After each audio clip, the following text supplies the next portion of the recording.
sumo a esta mesa a Susana Prieto Terrazas, abogada laboralista y exdiputada federal. Susana, bienvenida, te damos la bienvenida a esta mesa. Y bueno, retomando un poco el arranque de esto que fue, pues desde tu perspectiva, ¿cómo observas la disposición de las empresas, del gobierno para avanzar? Ya el propio gobierno ha impulsado esta reforma de 40, pasar de 48 a 40 de manera gradual, es la palabra que ha utilizado, no va a ser, digamos, de sopetón o de golpe, sino que será de manera gradual. Desde tu perspectiva, ¿cómo lo estás observando? Desde tu experiencia, Susana, bienvenida. Pues de manera gradual o criminal, podríamos verlo, no hay ninguna disposición real. No la veo ni por parte del gobierno ni por parte de las empresas, por supuesto. Estamos todavía estudiando, quienes estamos luchando durante varios años por la implementación de este, que no es una iniciativa, es ya un dictamen que pasó por puntos constitucionales respecto de mi iniciativa desde el 25 de abril del año 2023, que está esperando en la mesa directiva ser votado, y que cuando inició la 66ª legislatura, el coordinador de la bancada mayoritaria, el diputado Ricardo Monreal, nos dijo que habríamos de esperar el decreto presidencial de la doctora Claudia Sheinbaum Pardo para poder adherirle ese dictamen que ya estaba, solo que el decreto de la presidenta de la República habla de una paulatinidad y una gradualidad hasta llegar a la reducción de la jornada laboral a 40 horas semanales en el año 2030. Y aquí tendría yo que recordar algo que nos dejó, o que por lo menos le dejó al pueblo de México muy grabado en sus conciencias Andrés Manuel López Obrador. El pueblo no es tonto. Tonto es el que piensa que el pueblo es tonto. Los trabajadores estallaron en redes sociales a partir del anuncio del secretario del Trabajo el 1 de mayo, cuando señaló que sería paulatino y se implementaría en su totalidad para el año 2030, porque los trabajadores dicen, esto es estarnos maiceando como a los pollos, poquito más, para seguir teniendo en las elecciones intermedias votos a favor de Morena, esperando esa reducción de jornada laboral que se nos está prometiendo desde abril del 2023, ya hace 2 años. Si se hubiese empezado la paulatinidad desde entonces, quizá hubiéramos iniciado con 44 horas y ahorita ya iríamos en 42, pero hay intermedias y, por ejemplo, en 2025 Veracruz tiene votaciones intermedias, en 2026 Coahuila, y en 2027 17 estados de la República, incluido el estado norteño del que yo soy originaria, que es el estado de Chihuahua, porque soy proveniente de Ciudad Juárez, que es una de los 3 sectores industriales más importantes del país. Con mucho desagrado tomamos esta declaración de Ricardo Monreal diciendo que las MIPYMES son las que más sufrirán, porque este ha sido el discurso que han sostenido el Consejo Coordinador Empresarial, Coparmex, Canacintra, la INDEX a nivel nacional, que mira, ahora me salieron como son los padres de los pequeños empresarios. Ese discurso se ha estado utilizando desde octubre del año 2022, que yo planteé la iniciativa, pero a quien se está protegiendo realmente es a los grandes industriales nacionales y extranjeros. Susana, interesante lo que planteaba, inclusive también lo decía hace un momento Alma, yo planteando que bueno, ya la ruta está trazada por parte del gobierno federal en cuanto a la gradualidad de esta reforma para pasar de las 48 a las 40 horas, es decir, pues ya es así como, digamos, va a venir. No sé si inclusive el argumento sobre todo de las grandes cámaras empresariales, los grandes corporativos, sobre el que son las pymes, se va a cerrar. No sé, inclusive también se está romantizando esa parte. No sé si me explico, sobre todo en el sentido de que parecería que en el sentido de proteger a las pymes por parte de los grandes empresarios, no den ese paso, van a cerrar las pymes. Tenemos datos interesantes sobre todo el impacto que puedan llegar a tener, pero yo creo que inclusive hasta con pedagogía que pueda existir para explicar de mejor manera esta reforma, pues yo creo que inclusive podría incrementar la la productividad. Susana, de tu perspectiva, ¿cómo lo observas? Absolutamente. Mira, la productividad lo dijo bien Alma cuando empezó esta entrevista o esta mesa de trabajo que tenemos aquí para los trabajadores y trabajadoras, y por lo cual te felicito mucho. Los responsables de la productividad son las empresas y no los trabajadores. Entonces, ¿cómo podemos comprarles un discurso que es absurdo?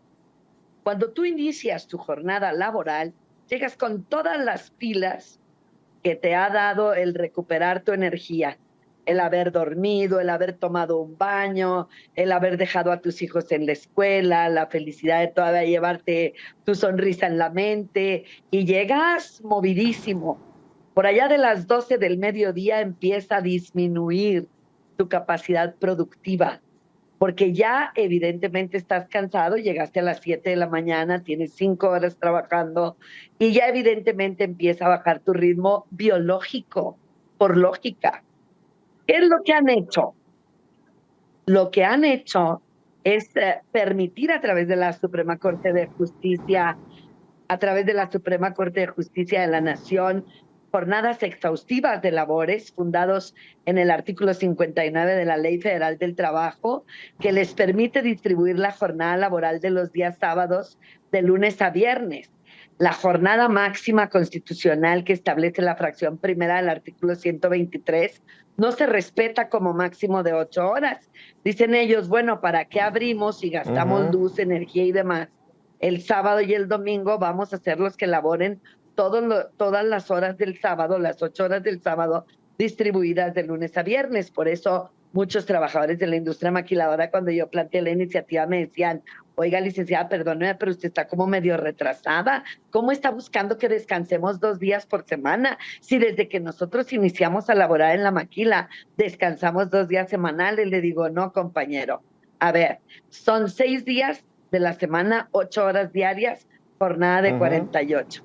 Usted labora 47 horas y media en jornadas diarias de 9 horas y media, que ya rompen aquello por lo que los mártires de Chicago murieron hace siglos, ¿no? O por lo menos ya siglos, en 1886, y ya regresaron, ya oficializaron las jornadas de 9 horas y media. No conforme con eso, la Suprema Corte de Justicia de la Nación, que también obra a través del gobierno, digo, con la última reforma judicial al Poder Judicial, quedó ya expuesto y todo mundo sabemos ya que el gobierno maneja la Suprema Corte. Pues bueno, para proteger patrones dijeron, vamos más allá, que se distribuya la jornada laboral entre la semana, laboren las horas que laboren diarias, siempre y cuando no excedan de 48, y empezaron las jornadas especiales, entre comillas, en la maquiladora, para que laboren 4 días por semana, 12 horas diarias. Es decir, los trabajadores están laborando jornadas en las que no alcanzan a recuperar sus fuerzas con el descanso, porque esa jornada habitual especial de 12 horas se le convierte en 16 con los traslados de su casa al trabajo y viceversa, el trabajo a la casa. Y tenemos un problema de salud pública muy grave, que la corrupción del Seguro Social no abona, porque ya todos los médicos están transados con las empresas para no reconocer las enfermedades que se generan en el trabajo por estas jornadas exhaustivas. Entonces, si trabajar 8 horas al haber laborado 5 ya mermó la productividad de un ser humano, imagínate en la industria laborando 12 horas diarias. Es responsabilidad de la patronal la productividad, y no me parece que los políticos de este país estén torciendo el discurso y tomándoles este sentido paternal a los grandes corruptos del país, que son los representantes tanto de los sindicatos patronales como los pseudo representantes de los sindicatos de los trabajadores, de estar protegiendo a las empresas. Yo no sé si más corruptas, pero porque se notan menos por el número de trabajadores, pero que son las MIPYMES, que no pagan seguro social y que no le dan ninguna prerrogativa mínima a los trabajadores de este país. Claro. Entonces, es un tema de gobierno, Susana, es un tema que tiene que ver con el gobierno. A mí me parece que la informalidad la extiende la impunidad, al igual que la delincuencia. Eso me parece claro. Esto ha sido consecuentado por el gobierno, porque en la ley federal, y por el Poder Legislativo, digo, pero por supuesto, porque la Ley Federal del Trabajo, como muchas otras en nuestro país, no tiene dientes. Todos los trabajadores guardias de seguridad, ¿no?, que tienen unas grandes empresas que son contratadas por estos monstruos que son la industria nacional y transnacional, a través de terceros, pues cualquier ex policía forma un equipo de guardias de seguridad y los tiene sometidos y amenazados, porque muchos son judiciales y ex Terrible. agentes del ejército mexicano que hacen laborar a los guardias de seguridad 12 horas diarias sin días de descanso, y si no llega el relevo, cuidado, porque se tienen que doblar y Doble laborar jornada. 24 días. Y ellos constantemente están diciéndonos, abogada, ¿a dónde nos vamos a quejar? Abogada, ¿qué podemos hacer? ¿Qué podemos hacer, abogada, porque nos respeten nuestros derechos? Dígame cuál es la dependencia. No existe. No hay una sola dependencia en la que el trabajador pueda ir incluso de forma anónima a decir: se están violando mis derechos, no me afiliaron al Seguro Social. Fíjate, el Seguro Social tiene los mecanismos desde hace mucho a través te voy a poner un ejemplo, del Departamento de Auditoría de Patrones del Instituto Mexicano del Seguro Social. ¿Qué le pasó? Con bombos y platillos dijeron que las empleadas del servicio doméstico ya tenían que estar afiliadas al Seguro Social. No está afiliado un carajo nadie. Nadie. Y me hablan las compañeras trabajadoras del hogar y los compañeros trabajadores del hogar y me dicen: ¿a dónde nos quejamos? A ninguna parte, porque los mando a auditoría de patrones del Seguro Social. Y luego los inspectores les dicen: ¿tiene recibo de pago? ¿Cuándo has visto que un trabajador del hogar tenga recibo de pago? Si no tiene recibo de pago, no podemos ir. Si por alguna situación nos quejamos teniendo influencias y le decimos: vaya y corrobore, va el inspector un día antes y le dice a la señora: oiga, pues por una corta le podría pasar información porque sus empleados lo están denunciando de que no los tiene afiliados en el seguro. Mejor despídalo desde hoy porque voy a venir mañana a hacerle una inspección. Toda esta corrupción que sigue permeando y que, digo, nada más un loco cree que en este país ya no hay corrupción, sigue generando esa impunidad y la falta de autoridades y sobre todo la falta de sanciones para quienes incumplen con la ley. La extensión de la violación de los derechos de los trabajadores radica en el gobierno y en los empresarios corruptos. Sí, muy interesante. Susana, tu conclusión, por favor. No se requiere un decreto de la presidenta de la República, la doctora Claudia Sheinbaum, para la implementación de la reducción de la jornada laboral. Aquí es necesario modificar la Constitución y esa iniciativa ya es dictamen desde el 25 de abril del 2023 y está pendiente en el Pleno de la Cámara de Diputados para ser votado. Si quiere, la presidenta de la República puede enviar un decreto para la gradualidad, pero debe votarse de manera inmediata que los días de descanso semanales serán 2 y no 1, que es la modificación al artículo 123, fracción cuarta. Cuando hagan eso y quede publicado en el Diario Oficial de la Federación, ellos pueden aumentarle alguna reserva o un decreto de la presidenta que diga: y damos 180 días para que se regularicen y mediante expertos y métodos de trabajo se establezca cómo se va a implementar. Entonces se las voy a creer. Cuando no haya una reforma y no se vote Susana, esto, Alma, para mí siguen muchísimas siendo discursos de políticos. Gracias. Nos tenemos que ir. Los tiempos de la televisión son muy exactos. Les agradezco a ambos. Muchísimas gracias, Alma, Susana, y a usted que también estuvo con nosotros. Muchísimas gracias, por cierto.